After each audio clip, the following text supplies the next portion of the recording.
नमस्कार, स्वागत है आपका आज की खबर में। आपके साथ मैं हूं चित्राज सिंह और बुलेटिन की शुरुआत करेंगे पटना से आ रही बड़ी खबर के साथ, जहां नीट की तैयारी कर रही छात्रा की संदिग्ध परिस्थितियों में मौत के बाद हड़कंप मच गया है। परिजन बड़ी संख्या में शव के साथ कारगिल चौक पहुंच गए और पुलिस के खिलाफ नारेबाजी करने लगे। नाराज परिजनों के प्रोटेस्ट के कारण देर रात तक पटना का कारगिल चौक जाम रहा। माहौल बिगड़ता देख पुलिस मौके पर पहुंची। यहां पब्लिक पुलिस से भिड़ गई और पुलिस ने किसी तरह हालात को काबू में किया और छात्रा के शव को वहां से हटवाया। आपको बता दें कि छात्रा के शरीर और सिर पर चोट के गंभीर निशान मिले हैं। परिजनों ने हॉस्टल मालिक, पुलिस और डॉक्टरों पर मिलीभगत का आरोप लगाते हुए रेप और हत्या के मामले को दबाने का आरोप लगाया है। तो बड़ी खबर बिहार के पटना से आपको बता रहे हैं, जहां छात्रा की मौत के बाद जो उसके परिजन है वो कारगिल चौक पर देखिए जमा रहे उसके छात्रा के शव को लेकर, और यहां पर लगातार हल्ला बोल किया गया। बड़ी संख्या में परिजन शव के साथ कारगिल चौक पहुंच गए और पुलिस के खिलाफ नारेबाजी करना शुरू कर दिया गया। नाराज परिजनों के प्रोटेस्ट के कारण ही देर रात तक पटना का कारगिल चौक जाम रहा। हालांकि माहौल बिगड़ता देख पुलिस मौके पर पहुंची और यहां पर पब्लिक पुलिस से ही भिड़ गई। पुलिस ने किसी तरह हालात को काबू में किया और छात्रा के शव को वहां से हटवाया। आपको बता दें कि छात्रा के शरीर और सिर पर चोट के गंभीर निशान मिले हैं।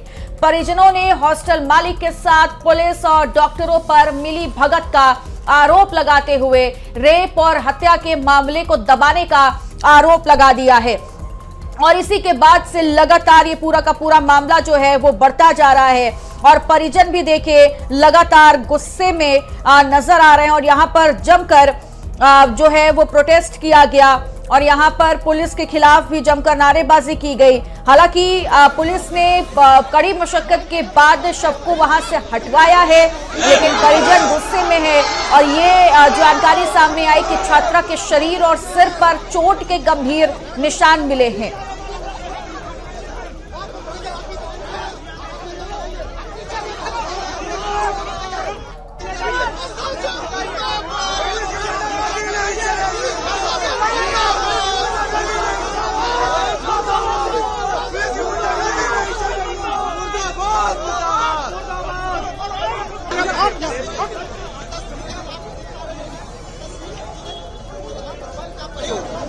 यहाँ पर प्रयोग करके लोग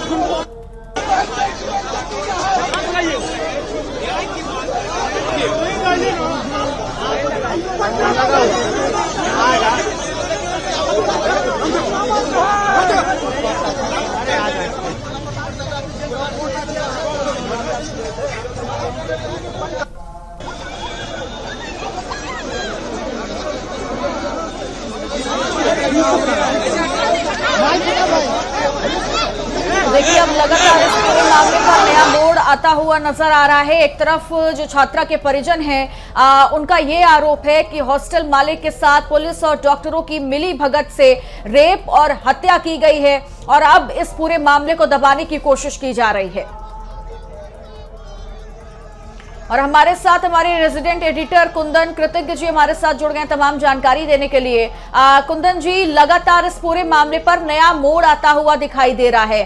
फिलहाल क्या समझा जाए कि ये पूरा का पूरा मामला अब कहां पर जाने वाला है, क्योंकि रेप और हत्या की बात अब निकलकर सामने आने लगी है।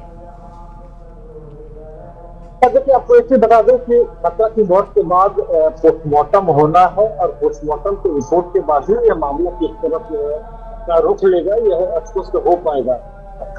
हालांकि बीते 6 जनवरी से लेकर अब तक जिस तरीके से परिजनों का आरोप रहा है और जिस तरीके से घटनाक्रम बदलते जा रहा है तो अपने आप में काफी मामले के तौर पर निकल के सामने आया। क्योंकि छात्रा नीट एस्पिरेंट थी, नीट की तैयारी कर रही थी और मूल रूप से जहानाबाद की रहने वाली थी, जो पटना का सीमावर्ती जिला है। और कहा यह जा रहा है कि जिस इलाके में वो एक गर्ल्स हॉस्टल में रहती थी वो चित्रगुप्त नगर थाने में आता है। और परिजनों का आरोप है कि छात्रा के ऊपर सेक्सुअल असॉल्ट हुआ है और उसकी वजह से छात्रा ने सुसाइड की कोशिश की थी, आत्महत्या की कोशिश की थी, लेकिन अभी तक पुलिस को किसी भी प्रथम दृष्टया किसी भी तरीके के सेक्सुअल असॉल्ट का मामला नजर नहीं आया है। पुलिस इसे महज एक नीट एस्पिरेंट के सोसाइटी को मानकर तहकीकात कर रही है, उसके मोबाइल को निकाला गया है। लेकिन चूंकि छात्रा की अब मौत हो चुकी है, पहले डॉक्टर उसके होश में आने का इंतजार कर रहे थे। 6 जनवरी से छात्रा कोमा में चला गई थी, लेकिन अब तहकीकात से दिशा आगे बढ़ेगी। या क्या सेक्सुअल असॉल्ट है या आत्महत्या है, ये पोस्टमार्टम रिपोर्ट के बाद ही तय हो पाएगा। जी ठीक है, यानी जब तक पोस्टमार्टम रिपोर्ट नहीं आती तब तक कह पाना थोड़ा अभी मुश्किल होगा। लेकिन जो परिजन हैं वो जो आरोप लगा रहे हैं, फिर वो चाहे हॉस्टल मालिक पर हो, फिर वो चाहे पुलिस और डॉक्टरों की मिलीभगत का जो आरोप परिजन के द्वारा लगाया जा रहा है, क्या इस पर अभी किसी लोगों से पूछताछ की गई? क्या इन आरोपों पर, चाहे हम प्रशासन की बात करें या फिर हॉस्टल मालिक की बात करें, क्या कुछ रिएक्शन दिए जा रहे हैं परिजन के आरोप पर? देखिए, परिजनों ने सीधा आरोप लगाया है कि छात्रा के साथ 6 जनवरी और 5 जनवरी की दरमियानी रात को सेक्सुअल असॉल्ट हुआ था, जिसकी वजह से छात्रा ने आत्महत्या की कोशिश की है। लेकिन पुलिस ने जो शुरुआती जांच किए थे, क्योंकि यह मामला आत्महत्या की कोशिश का था, जब तक छात्रा जिंदा थी तब तक यह मामला आत्महत्या की कोशिश का था, तो इस वजह से पुलिस छात्रा के होश में आने का इंतजार कर रही थी। पहली जानकारी के मुताबिक छात्रा के जो भी सहपाठी थे, उनके साथ हॉस्टल में रहते थे, उन तमाम लोगों से जो पूछताछ आई है वह परिजनों के मुताबिक दिशा कुछ और जा रही है। और परिजनों से जब बात की गई, आपको बताएं, तो उन्होंने स्पष्ट रूप से सेक्सुअल असॉल्ट का दावा किया है और कहा है कि पुलिस कहीं ना कहीं किसी प्रभावशाली व्यक्ति के दबाव में आकर इस तरीके का बयान दे रही है।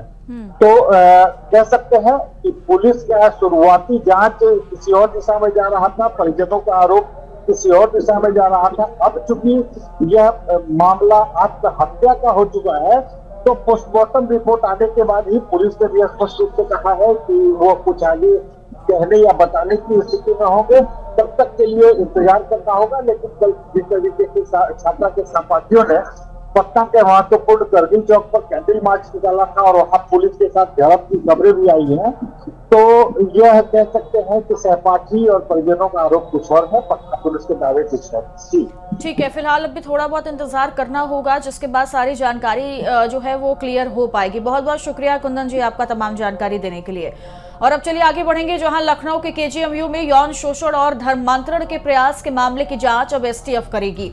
आपको बता दें कि मुख्यमंत्री योगी से केजीएमयू की कुलपति डॉक्टर सोनिया नित्यानंद की मुलाकात के बाद इस संबंध में आदेश जारी किया गया।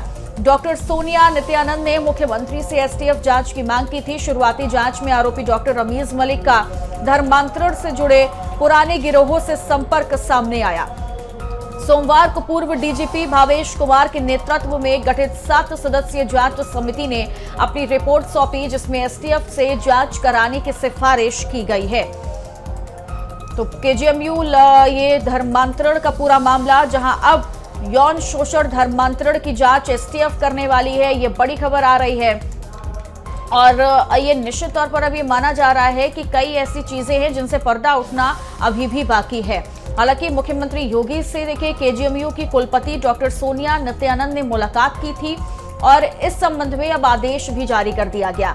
यानी डॉक्टर सोनिया नित्यानंद ने मुख्यमंत्री से एसटीएफ जांच की मांग की थी। शुरुआती जांच में आरोपी डॉक्टर रमीज मलिक का धर्मांतरण से जुड़े पुराने गिरोहों से संपर्क भी सामने आया था। और सोमवार को पूर्व डीजीपी भावेश कुमार के नेतृत्व में 7 गठित 7 सदस्यीय जांच समिति ने अपनी रिपोर्ट सौंपी, जिसमें एसटीएफ से जांच कराने की सिफारिश की गई है। तो अब एसटीएफ जांच से कई चीजों से पर्दा उठ सकता है। देखिए, भारतीय जनता पार्टी को जहां कहीं भी कुछ भी सांप्रदायिक करने के लिए मिलता है, वो तमाम गुटों में बंट करके देश को, समाज को, अस्पताल को, शहर को सांप्रदायिक करना चाहते हैं। और अब परिस्थिति ये हो गई कि इनके गुट इतने ज्यादा हो गए, आपस में ही भिड़ने लग गए और कौन बड़ा सांप्रदायिक हो ये चेहरा दिखाने की कोशिश हो रही है। कानून को अपना काम नहीं करने दे रहे, संविधान संबद्ध कार्रवाई हो। जितने हुड़दंगी, भाजपाई हुड़दंगी अपर्णा बिष्ट के नेतृत्व में गए थे, उन सब के खिलाफ एफआईआर होनी चाहिए। अगर ये एफआईआर नहीं होगी तो हम डॉक्टरों के साथ मिल करके इस सरकार के खिलाफ धरना प्रदर्शन भी करेंगे। पूरे मामले पर देखिए एसटीएफ की जांच भी शुरू होगी, जहां एसटीएफ अपनी जांच करेगी, क्योंकि खबर आई कि मुख्यमंत्री योगी से केजीएमयू की जो कुलपति हैं डॉक्टर सोनिया ने मुलाकात की थी और इस संबंध में अब आदेश जारी किया गया, जिसमें डॉक्टर सोनिया नित्यानंद ने मुख्यमंत्री योगी से एसटीएफ जांच की मांग की थी। हालांकि शुरुआती जांच में आरोपी डॉक्टर रमीज का धर्मांतरण से जुड़े जो और पुराने गिरोह थे उनसे कांटेक्ट भी सामने आया है और सोमवार को पूर्व डीजीपी भावेश कुमार के नेतृत्व में गठित 7 सदस्यीय जांच समिति ने अपनी रिपोर्ट सौंपी, जिसमें एसटीएफ से जांच कराने की सिफारिश की गई है।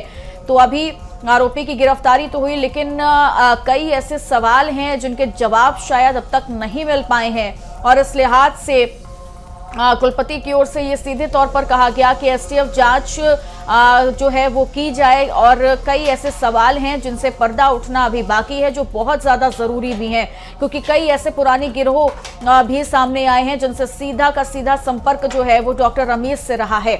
तो क्या ये गिरोह का जो एक लाइन थी वो यहीं तक सीमित थी या फिर कई ऐसे सिंडिकेट और रैकेट अभी भी जुड़े हुए हैं जिनका पता नहीं चल पाया है, ये भी बड़ा सवाल है। और कितने लोगों की संलिप्तता रही है ये भी जानने की पूरी कोशिश की जाएगी। फिलहाल नीरज मिश्रा हमारे साथ जुड़ गए हैं तमाम जानकारी देने के लिए। नीरज, एसटीएफ जांच अपनी करेगी, लेकिन वो मुख्य बिंदु क्या रहने वाले हैं एसटीएफ के द्वारा जिस पर सबसे ज्यादा फोकस किया जाएगा इस पूरे मामले पर?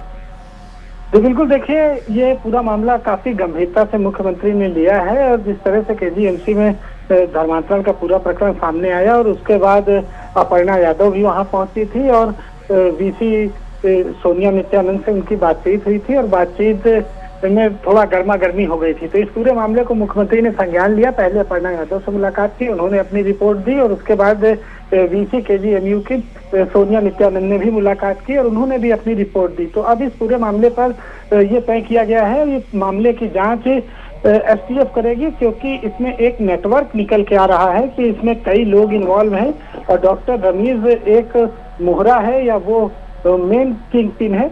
इस बात का पूरा पता एसटीएफ ही लगाएगी। एसटीएफ इस पूरे मामले की जांच करेगी और तभी पता चलेगा कि ये गिरोह, ये नेटवर्क, ये नेक्सस कितना बड़ा फैला हुआ है।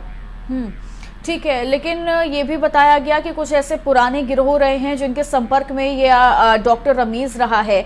तो ये जो गिरोह रहे हैं इनका सीधा सीधा संपर्क क्या यूपी से रहा है या फिर जो सदस्य इसमें शामिल रहे हैं, जो आरोपी रहे हैं, वो बाहर से भी वो शामिल रहे हैं या सिर्फ यूपी से ही जुड़े हुए थे?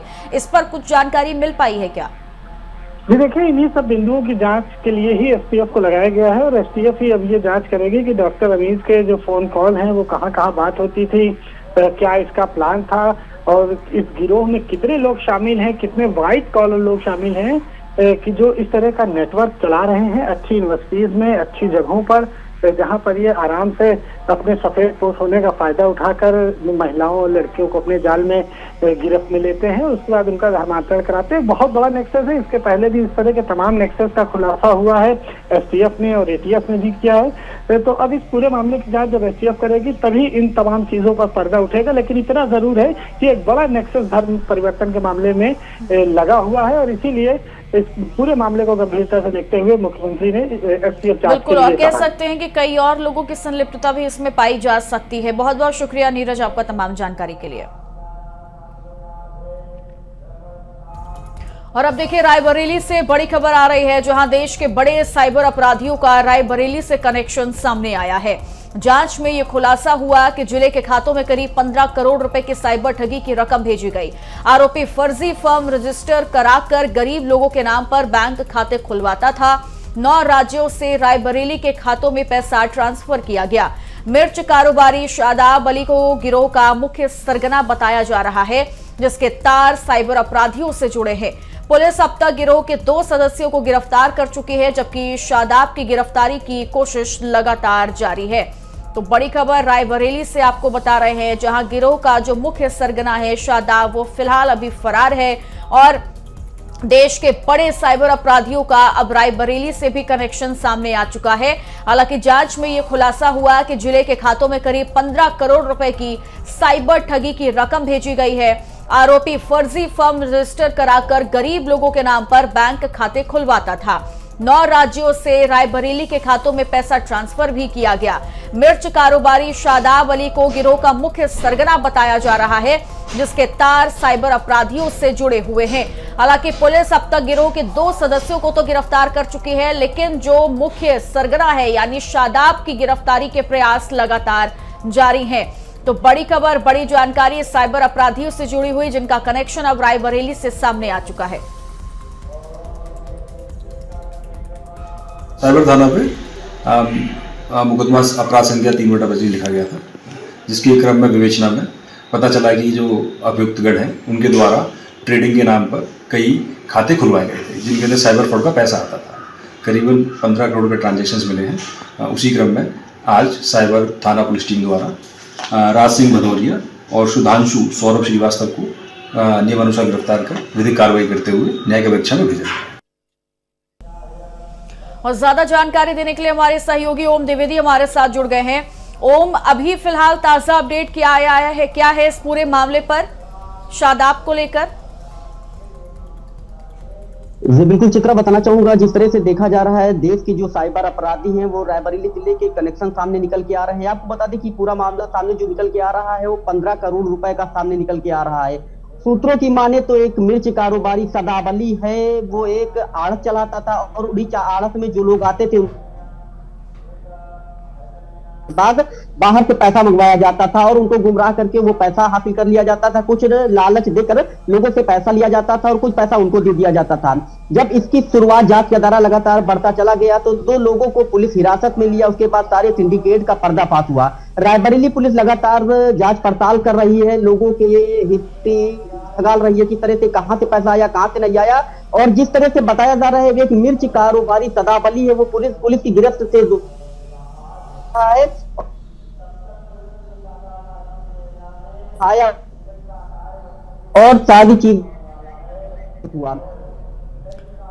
ठीक है ओम, आपसे संपर्क टूट गया है, लेकिन ये बड़ी जानकारी दर्शकों को हमने बताई कि किस तरीके से रायबरेली के खातों में पैसा ट्रांसफर किया गया, जो कि 9 राज्यों से पैसा ट्रांसफर किया गया है। साइबर अपराधियों का रायबरेली से कनेक्शन सामने आया है।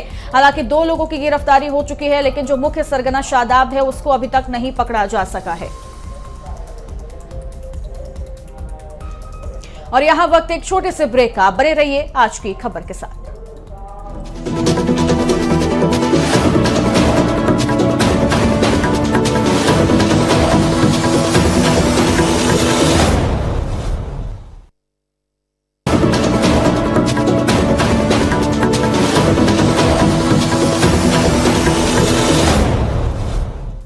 ब्रेक के बाद स्वागत है आपका। खबरों में आगे बढ़ेंगे, जहां देश की सुरक्षा में तैनात हमारे जाबाज बीएसएफ जवानों ने इस बार लोहड़ी का पर्व सांबा बॉर्डर पर खास अंदाज में मनाया।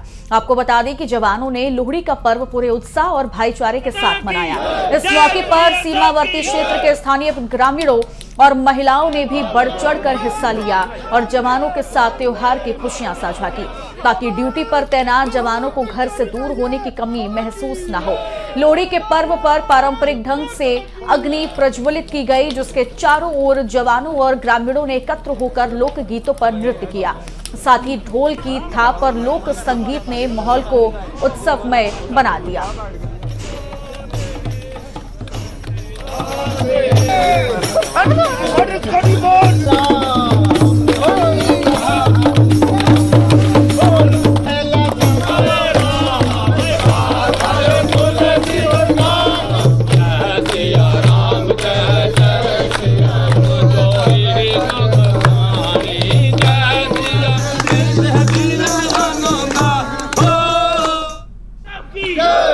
महसूस हो रहा है।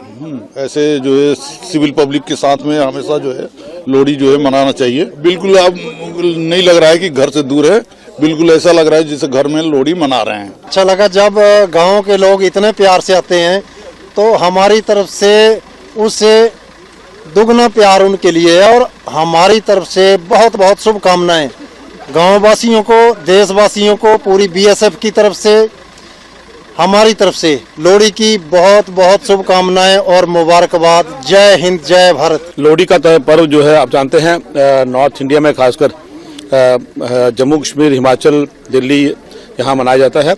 आज लगभग पूरे भारतवर्ष में इसको मनाया जाता है। लोहड़ी का पर्व अपने जवानों के बीच में मनाने के लिए आज भारतीय जनता पार्टी के हमारे कार्यकर्ता, हमारे जिला अध्यक्ष, हमारे मंडल अध्यक्ष जमवाल जी, नैन्सी जी और सभी हमारे सीनियर कार्यकर्ता इकट्ठे होके, क्योंकि बीएसएफ के जवान जो हैं अलग अलग प्रदेशों से हैं, अलग अलग जिलों से हैं, तो कहीं ना कहीं परिवार को ऐसे त्योहारों पर मिस करते हैं। वो एक पारिवारिक माहौल बनाने के लिए और इस त्यौहार को मनाने के लिए हम इंटरनेशनल बॉर्डर सामा पे आज आए हैं और बीएसएफ के जवानों के साथ हमने लोहड़ी का पर्व मनाया है।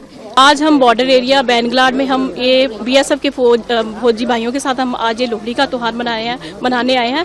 हम हर एक त्यौहार इन भाइयों के साथ हम सेलिब्रेट करते हैं, चाहे वो राखी का त्यौहार हो, भाई दूज हो, चाहे होली हो। इन भाइयों के साथ हम मिलजुल के ये त्यौहार मनाते हैं। हम ये त्यौहार इसलिए मनाते हैं ताकि ये जो हमारे फौजी भाई है ये अपने घरों से दूर है और हम नहीं चाहते, मतलब हमारा ये एक फर्ज बनता है कि देश के नागरिक होने के साथ साथ जिस तरह से ये हमारे देश की रक्षा करते हैं, तो हमारा भी फर्ज बनता है कि हम सब इनके साथ मिलजुल के ये त्यौहार मनाएं। हम ये त्यौहार इनके साथ इसलिए मनाते हैं कि जब हम इनके बीच में आते हैं तो ये मतलब खुशियों से झूम उठते हैं। ये अपने बहनों से दूर होते हैं, अपने परिवारों से दूर होते हैं, अपने भाइयों से। तो जब हम इनके बीच में जाते हैं तो इनको हम परिवार की कमी महसूस नहीं होने देते। हालांकि हम उनके परिवार की कमी महसूस कमी पूरी तो नहीं कर सकते, लेकिन फिर भी जब हम इनके बीच में जाते हैं तो इनको बहुत अच्छा लगता है। आज आपने माहौल देखा ही होगा किस तरह से ये सारे वीर जवान खुशी के साथ झूम रहे थे। तो मैं पुनः सभी देशवासियों को, प्रदेशवासियों को इस लोहड़ी के त्यौहार की हार्दिक बधाई और शुभकामनाएं देती हूँ। जय हिंद, जय भारत। प्रयागराज में त्रिवेणी संगम में लगे भव्य माघ मेले में देश के कई हिस्सों से लोग कल्पवास और स्नान दान के लिए आ रहे हैं। इस दौरान श्रद्धालुओं की भारी भीड़ भी नजर आ रही है। भीड़ को देखते हुए प्रशासन की तरफ से सुरक्षा के पुख्ता इंतजाम किए गए। माघ मेला के आगामी स्नान पर्व को देखते हुए सभी प्रवेश द्वार पर सुरक्षा बलों को तैनात किया गया है। अच्छा लग रहा है, ये अनुभव हमें पहली बार हुआ है। एक बार हम आए थे यहाँ पे काफी पहले, लेकिन यहाँ ऐसा कुछ नहीं था। अब आज की व्यवस्था तो अति उत्तम है। अब इतना अच्छा व्यवस्था हो गई है हमारे देश के माननीय नरेंद्र दामोदर दास मोदी जी द्वारा और हमारे प्रदेश के मुख्यमंत्री श्री योगी आदित्यनाथ जी द्वारा। ये बहुत ही सुगम पर्व है हमारे लिए और बहुत ही अच्छा स्नान हुआ। ये सब मतलब हमारे देश के पीएम और सीएम के द्वारा ही संभव हो सका है। बहुत अच्छा लगा स्नान करके जी, और कोशिश करेंगे कि मकर संक्रांति के भी दिन आए जी। व्यवस्था कैसी है यहाँ की? व्यवस्था बहुत अच्छी है और स्नान भी हम लोग अच्छे से कर लिए, साथ में आए थे जी। मैं तो अपनी बहन के साथ में आई थी, वो आ रही थी तो उसने कॉल किया तो मैं उसी के साथ चली आई जी। और इन्हीं खबरों के साथ इस बुलेटिन में इतना ही। आप देखते रहिए आज की खबर। नमस्कार।